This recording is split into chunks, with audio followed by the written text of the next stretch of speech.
I'll be blunt. I went to India to take my own life.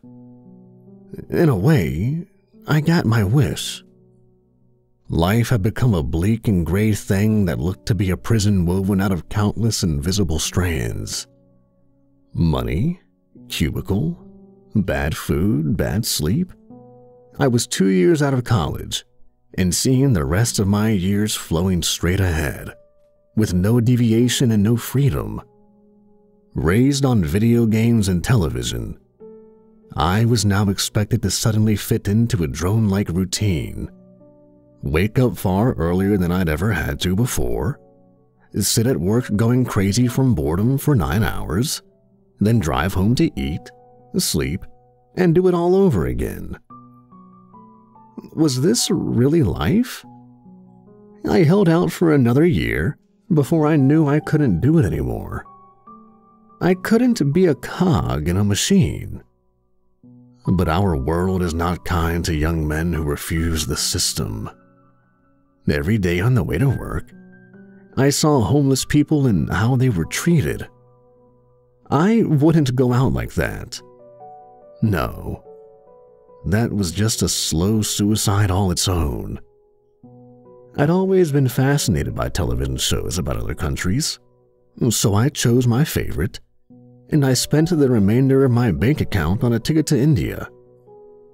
Once I was there, once I had seen all the wonderful sights and experienced another culture, well, there was nothing after that. No plans. Once you're out of money, you're as good as dead anyway. Turned out, India wasn't much different than home. Coffee shops, crowded streets, jobs. The same bitter meal, with a slightly different scent and flavor. It shouldn't have been like that. It was supposed to be different. Another continent, same prison. I begged for change until I got enough to buy a bottle of sleeping pills. They weren't even that expensive. But the experience of asking strangers for money for 2 days straight was enough to convince me I was doing the right thing. I found a corner and ate them all a handful at a time. I don't even remember falling asleep. It was as if I'd been thrust 1,000 feet deep under the ocean and I was rising. For a time, I thought I was free from my body and soaring up to heaven, but instead I burst out of the waters out of Leith and banged my head into wood. A bunk bed? No. My arms were sore and tingly from disuse, but they listened. My half-numb fingers found a rough surface, about 2 inches above my face. It was dark. Why was it dark? And why was it hard to breathe? I began trying to flex my legs, but they didn't want to move. I managed to curl my toes after some effort, and then the pain in my thighs and ankles seared into my awareness. My legs were bent, and must have had poor blood flow for quite some time. I clenched my fists against the pain, and just remained like that until the pain finally passed. After that, I tried to stretch, and the truth hit me. I was curled up in a small wooden box. But why? And where? I pressed against the sides of the box, but felt absolutely no give. It was poor quality wood with very little strength, which meant that something had to be blocking it on the other side. And that meant, oh God. The bottle of sleeping pills must have nearly killed me, but not completely. They must have thought I was dead.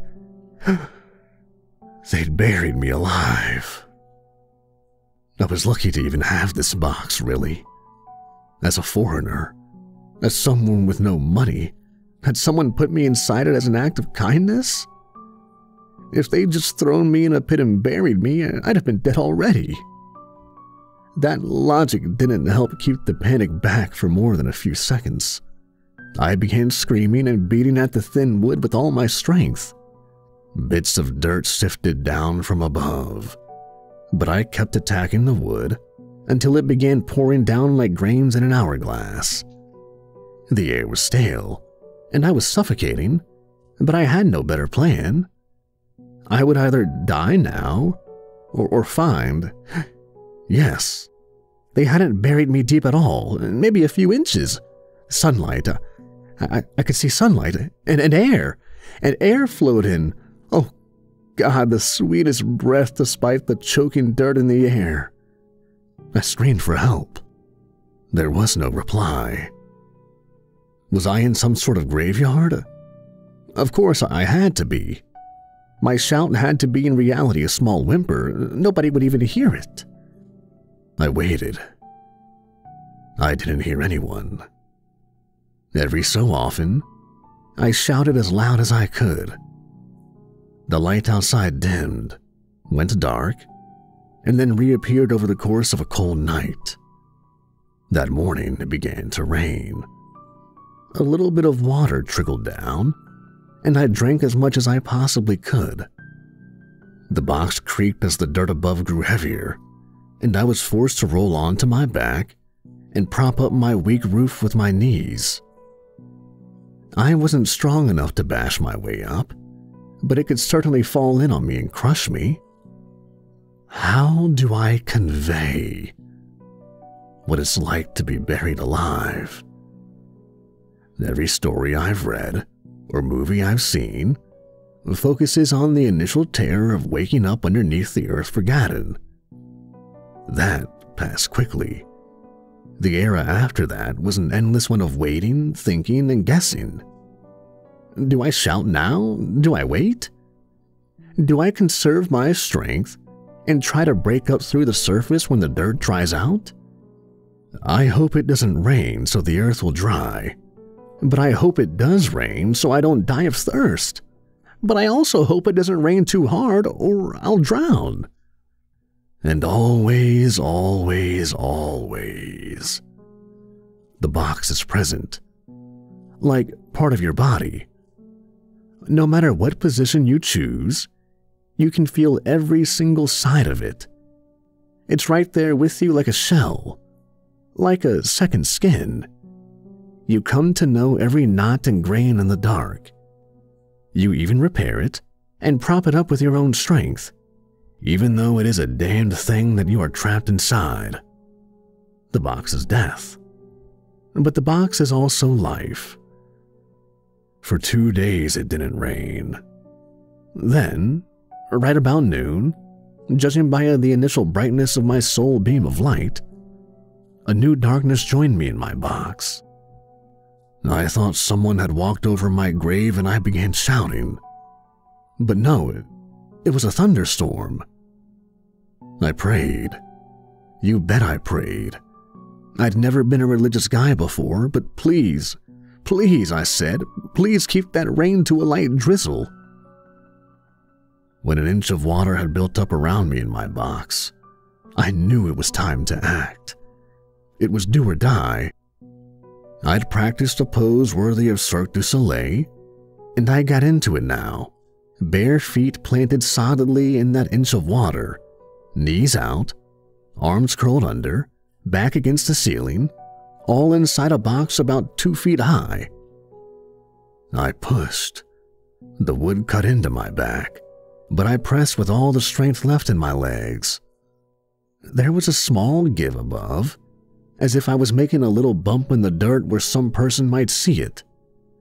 I strained so hard and put so much of myself into that attempt that I felt nothing else. I envisioned myself bursting free into the open air and rain. That's all I had to do.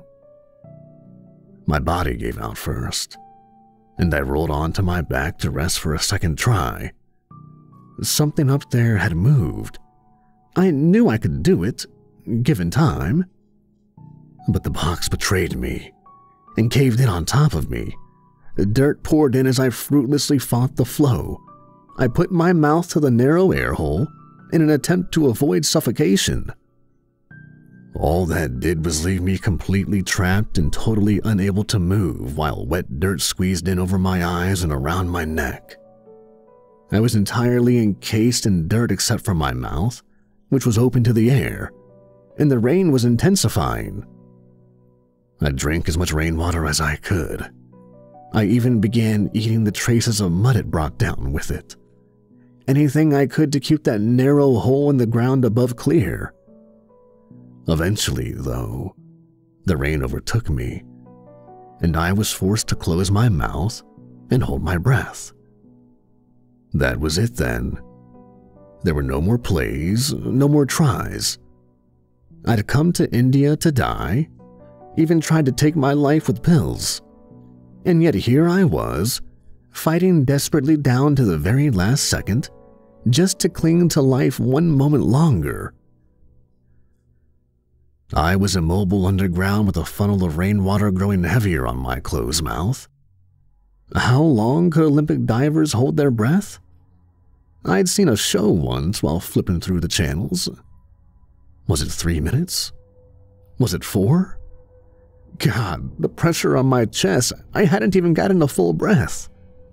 60, 61, 62, 63? I knew I was nearing my limit. What did I want to spend the last minute or two of my life thinking about? The girls I dated? My favorite movies? It was all nothing, but it was everything. Every mundane little thing in the entire world was now a luxury I would never have again. I would stroke the fabric of my cubicle at my boring job if only to see again, if only to breathe one more time. Thunder struck overhead so loud that I could hear it even in my prison of mud. I wish I could say that at the last moment the hillside gave way under the fury of that monsoon and spilled me out onto a mudslide of corpses. That's what local law enforcement and doctors insisted on when I tried to tell them the truth. To them, I was just a crazy foreigner that had been traumatized by being buried alive. They refused to listen, because I was not saved at the last second by the weather. In fact, I wasn't saved at all. I counted to 140 before my awareness started to halo out into a shimmering white. Keep my mouth closed, keep my mouth closed, keep my mouth closed. Water, dirt, mud, pressure, keep my mouth closed. That was all that remained. If you open your mouth, you die. But if you don't breathe, you also die. No choices. Something was tugging at me just before I gave in. Something was pulling at me, not from above, but from below. Chill iciness wrapped around my limbs and began to pull me down. I remember the spray of released rainwater as it shot down from the hole where it had built up. Then, I was dragged through the earth at a breakneck pace. Keep my mouth shut. Keep my mouth shut. No longer. I let out dead air and gasped. Yet somehow, I was alive. I'd been deposited somewhere full of soft, round lumps and hard, straight lines. The air here was breathable, but horribly foul. For as much as I'd wanted to escape darkness, I let myself just be alive for a few minutes. I think I knew something was wrong, but it wouldn't begin until I opened my eyes. Finally, I was fully conscious again. Still dark. No light. I began to crawl along the acrid piles. Long, solid objects clacked hollowly against one another. Big, round, soft lumps rolled as I pushed my way across. As I went, I began to suspect, but I didn't truly know until my hand fell upon the unmistakable lay of a cold nose and mouth. The human head rolled away down the pile of bones I was crawling over. I saw nothing. Had the graveyard somehow rotted underneath? Had rainwater deposited all the bodies down in some sort of cave? I was alive, at least for the moment, but this was somehow worse than the box. At least in the box I could shout and pray someone would hear me. If I was in a quartz-filled sinkhole, well, there was nothing to do but starve. A fate which would take years if new bodies were continually sliding down into my muddy prison every time it rained. God, what if I never died? What if enough water and human meat made it down here to keep me alive for decades? Could I really eat a corpse? Funny, I hadn't actually cried while in that box. In that box, everything was simple. Here, loneliness and starvation would turn me into a monster. I crawled around that sinkhole for hours, testing each side of the massive pit. The sides were solid dirt packed hard by ancient geological processes. There was a small span of time where I considered building some sort of scaffolding out of bones. There were certainly enough, and tons of clothes and hair to tie them off with. It was a grim thought, but seemingly the only way out. Until the door opened. There was no light. I only heard it. In that sinkhole, there were only two other sounds. The water draining away into a narrow crack between two hard plates of rock and me. After at least 2 days down there, I knew the moment the door opened. It was nothing but a soft sigh of smooth metal and warm air, but I began moving toward it immediately. There was also a fourth sound. Something moved among the pile of bodies, sending bones scattering and heads rolling. It was swift and mostly silent, and it dragged something back out. I chased after it and dove into the gap that hadn't been there before. I got inside before it closed. Metal. Warm metal. It was still pitch black, but I could feel smooth, warm metal under my hands. Maintenance shaft, I guessed. But for what? Had some animal found a grate in the sewers and given me my escape? I felt behind me, but the door was solid metal, not a grate. Checking, I found that I could push it open if I wanted to. It only opened from the inside, and I had somehow missed it while feeling the sides of the sinkhole. I could go back if I wanted to, but to hell with that. I turned and started crawling ahead. There was really no way to tell how long the warm and smooth metal tunnel was. I'd been in darkness so long that I'd lost all sense of distance and time. I crawled until my hands and feet were too weak to move, and then I stumped along on my elbows and knees. This was going somewhere. This had to be going somewhere. I slept encased in warmth when I put my head to a soft round hump of metal. I could hear a rising and falling humming, as if everything around me were alive, asleep, and breathing softly somewhere deep and distant. How long had I been underground by then? A week? For the first time in a week, I found light. When I awoke and kept crawling again on sore hands, I finally emerged into an open chamber that held its own dim gray ambient glow.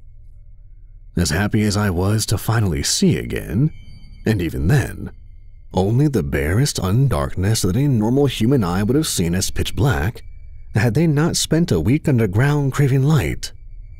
I also knew I was not nearly home nor safe. Here, the sleek metal tubes of the tunnel expanded to form a sort of rectangular mortuary. There was no floor, only a maze of pipes overlapping one another. The pipes bulged upwards in places in a series of table-like formations. On these knotted briars rested 6 corpses in various stages of decay. 2 of the tables were empty.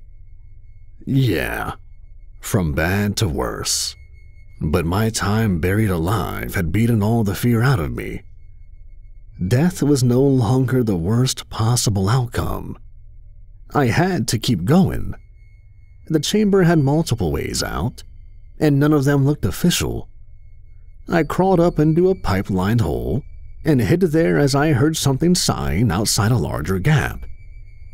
As I squeezed myself tighter and tighter into shadow, I watched an enormous organic metallic hand on 1,000 juxtaposed joints slide in without a sound and pick up the farthest corpse in the row. From the sound, I knew that this was what had entered my sinkhole. This was what had stolen a corpse. This had reached all the way down that interminable tunnel on its endless metal-jointed arm. And now, it was taking one of the bodies to another chamber. Creeping by sourceless gray barely light, I moved down the subtly pulsing tunnel beyond, following the arm as it receded into gloom. It was dangerous, and my heart threatened to pound through my ribcage, but I had nowhere else to go. I only barely caught my breath as I came face to face with a human skull. I nearly screamed. Set in the wall? No, part of the wall. It gaped with open eyes at nothing. Tubes of a dozen different varieties, all smooth chrome, had entered it through the ears and mouth and spinal cord area. The ends of those connections gleamed as spikes and fluid carriers. Had they once connected to something? Moving on, I followed the curve of the wide metallic cave until I reached what looked like twin operating rooms. A steel bush of micro arms hovered over a pipe bulge beer within each room, picking and clawing at a corpse on each table. No, not picking at. I crept closer, wary of that greater arm that had deposited the left body and then departed somewhere. The body on the left table was long decayed, but tiny claws and surgical instruments on arms between 6 and 10 feet long appeared to be dipping into a wide bath in the floor filled with random pieces of human flesh, and then carefully applying those pieces to the skull of the dead patient. I slipped and tumbled into the room, nearly sliding into the vat of flesh, but gripped warm metal at the last second. Had I been caught? No. The surgical arms never even so much as slowed. They didn't care at all about me. I hugged the wall, knowing the same might not be true of that bigger arm. As I watched, the arms reconstructed the face of a human being. They didn't rebuild his hair or skin, only the muscles around his skull. And then 2 eyes were plucked from the vat and inserted with great care. For the first time since I had been buried alive, I felt vaguely not alone, although the eyes just stared straight up. They had no eyelids, and as yet, no muscles to move them. What were these machines doing? The arms began filling the inner portions of the skull where I could not see them. Then, they flitted quickly down the table, piecing together a spine and the core of a nervous system. Between the ribs, the next things they fused together were 2 different lung sacs from the vat. A small arc of electricity shocked the heart placed in between. The head, lungs, heart, and ribcage on the table began screaming. Loud echoes of terror and shock radiated from our organic metal surgery room. I froze in absolute terror for an eternal moment, and then jumped forward. I hissed, "Shut up, it'll hear you." The muscle-bound skull couldn't move, but the eyes sitting within did. Ever so slowly, those irises focused on me. Its windpipe moved visibly between its skull and septum. Its lungs contradicted with the effort. It said something in Hindi. I put a finger to my lips. The reanimated half-body said one more sentence in Hindi, then closed its jutting jaw to signal it would remain silent. Was it a man or a woman? What had it said? It watched me sidelong with terrified eyes as I climbed into the other operating room. The same thing was happening there, but the process was not as far along. The machines here were pulling from a vat filled with bone fragments and rebuilding a spinal column below a cracked skull. I must have rocked back and forth for a solid minute as the insanity of what I was seeing overwhelmed me. What the hell was this? I must have gone insane. I was still in that sinkhole. No. Whenever I turned and looked over my shoulder, I could see those horrified, muscle-ringed eyes watching me, hoping I would do something. The surgical arms continued their work, adding more nerves and pieces to the circulatory system. The arms had seen fit to ignore me so far, but it was too dangerous to interfere with their work. To that man or woman on the table, I whispered, "I'll come back for you." I waited for a nod, listened to a third sentence in Hindi, then headed on. I repeated the foreign syllables in my mind, hoping to memorize them and translate them later if I ever saw civilization again. Who knew what terrible secrets every animated man or woman had seen? The curve continued, taking me through a cathedral-like area where pools of black water stank under a ribcage of thick metal bones, dripping ichor from ancient tubing. The light here was still barely perceptible, and so thin that I had to move my head back and forth to make out shapes. But it was definitely shifting from gray to blue as I climbed across the vast valley. At no place and no junction were there ever signs, text, or floors to stand on. Nothing about this place was for humans. I wasn't even sure I was on the bottom, per se, as there was no difference between the floor and the ceiling, or indeed even the walls. The whole place could have been upside down or at an angle for all I knew.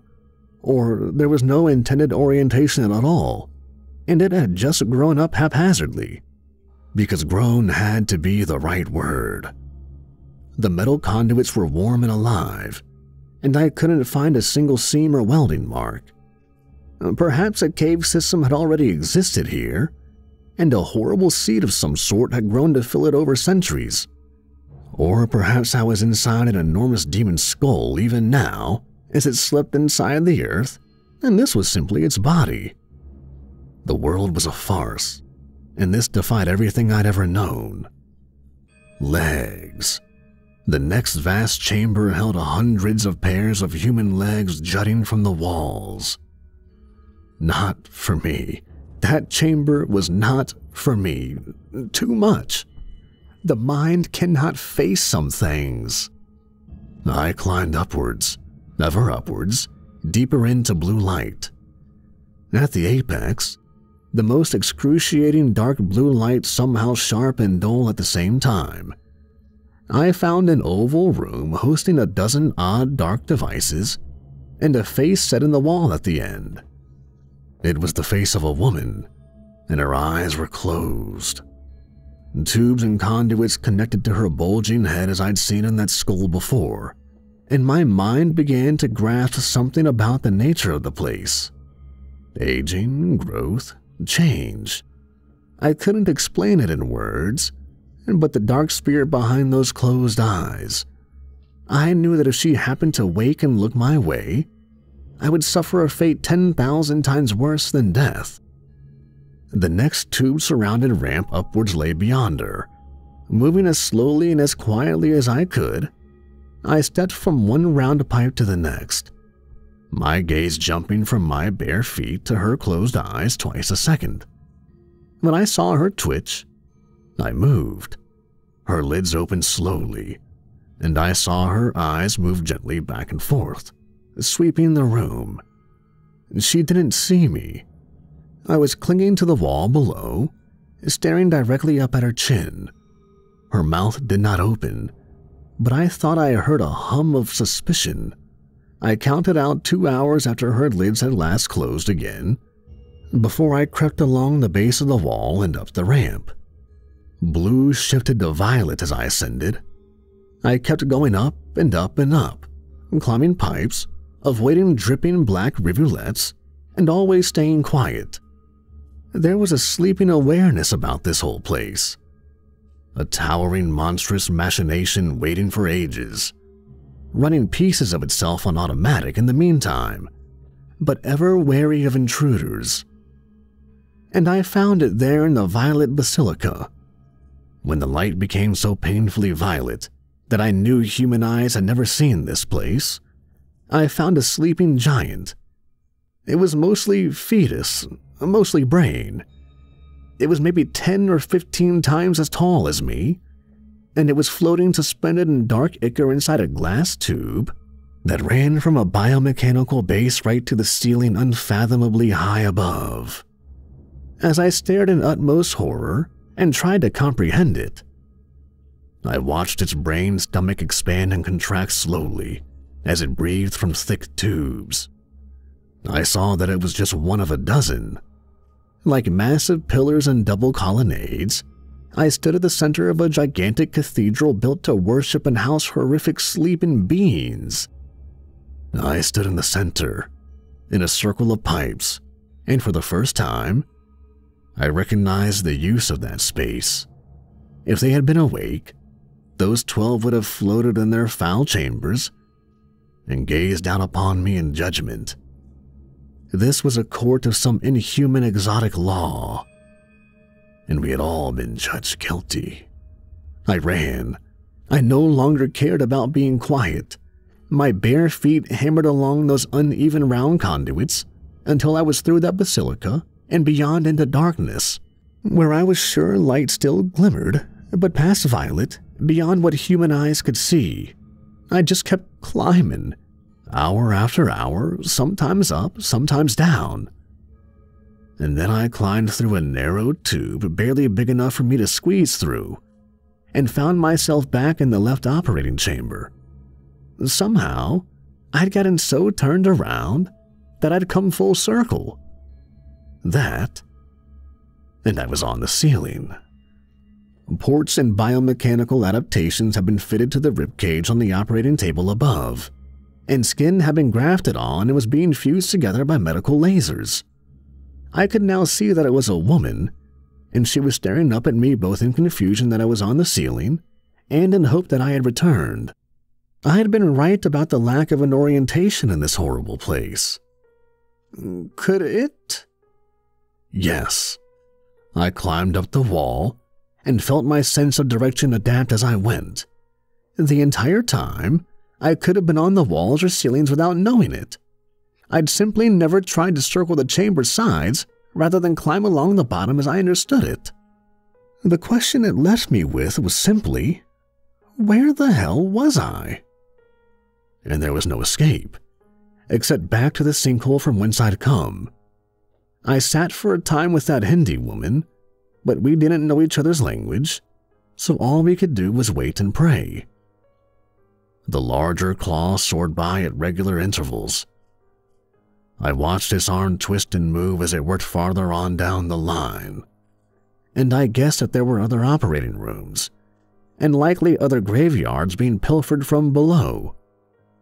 This was death. This was the afterlife. For all intents and purposes, we put our dead in the ground, and this place took them and rebuilt them for its own ends. There was nothing I could do.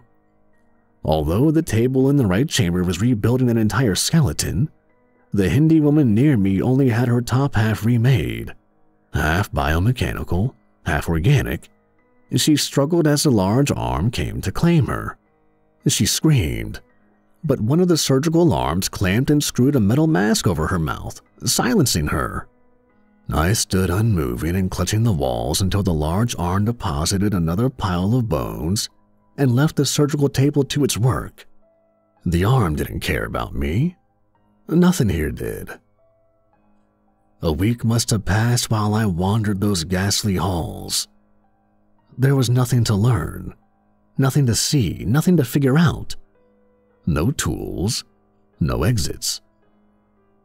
I was beginning to starve, but I refused to do it. I refused. Even though there were whole vats of flesh just waiting to be eaten, I couldn't. I wouldn't. The black ichor was water, stained water, darkened with something unidentifiable, but it kept me alive.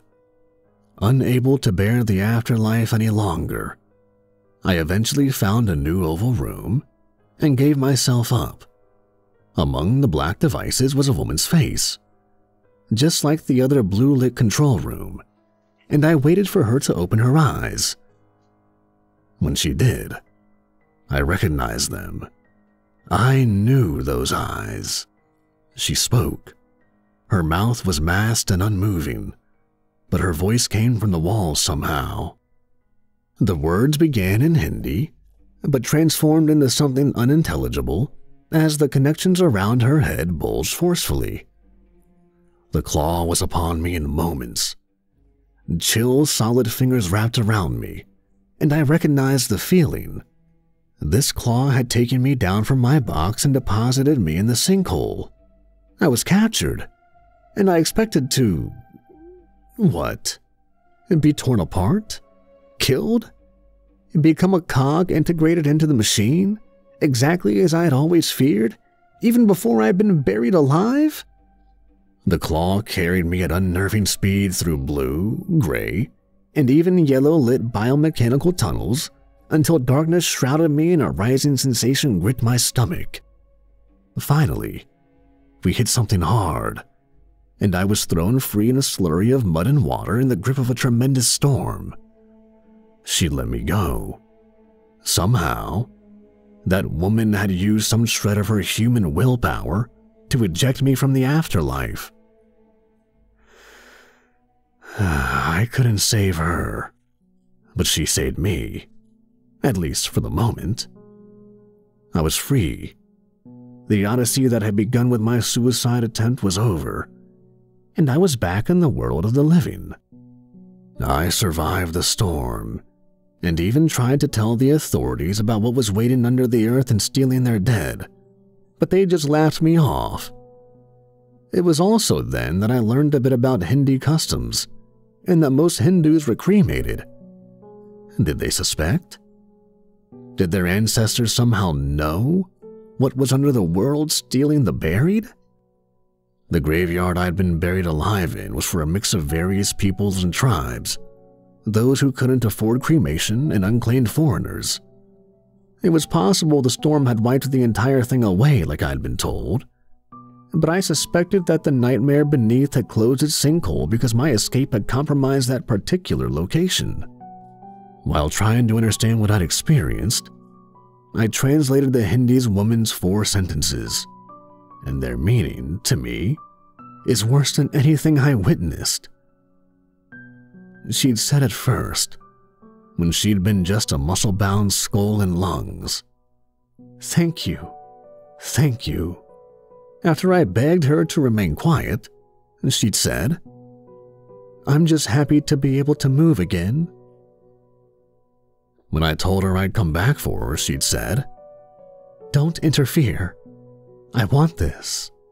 And when I'd finally seen her as a part of that nightmare, as a face set in the wall and gagged for eternity, speaking only through biomechanical means, she'd said, "When we die, we stay where we lie.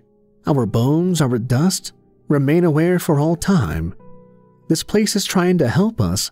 They are trying to help us, though they do not understand us. We know them. They're angels." But her words became some unknown language after that. I wrote down their phonetic syllables, but they're meaningless as far as anyone, even experts, can tell. And I am left with the horror of knowledge, the haunting paralysis born of what I've seen and heard, from the mouth of someone who died and been rebuilt. When we die, we stay where we lie. Our bones, our dust, remain aware for all time. Taking my life is now the last thing on my mind. We must survive for as long as we can, no matter the cost, each and every single one of us. For death is not the end. No, death is just the start, the beginning of a lonely agony that will never, ever end, no matter how badly you want it. I thought being trapped in a box for a few days was bad, but now I know that death is worse. Now I travel from graveyard to graveyard, looking, hoping, begging to find that underground nightmare once more. I begged to be a part of the machine, a part of hell. I would make a deal with the devil, or worse, with those sleeping beings in the violet basilica. Take my flesh, if only so that I may live and breathe in some form. For death is without hope, and without peace. Death has no escape, no air holes, no cramped limbs, no shouting for rescue. Death is being buried alive, with nothing but your thoughts. Forever.